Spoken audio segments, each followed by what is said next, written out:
The three occupants were friends who lived near one another. Alright, you got him.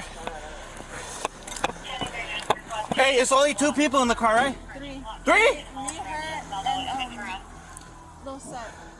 Is someone else in the car? Fuck!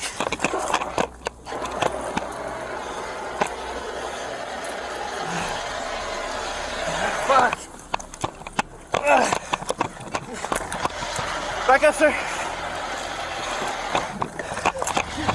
On November 5, 2023, Newton Division patrol officers were in the area of Central Avenue and Washington Boulevard when they observed a green Ford minivan negotiate an unsafe right turn. Officers followed the Ford minivan and were preparing to conduct an enforcement stop, but the vehicle entered the westbound 10 freeway, and one of the occupants tossed a firearm out of the vehicle and sped away. Officers initiated a pursuit for the armed suspect. The suspect evaded officers and drove at a high rate of speed.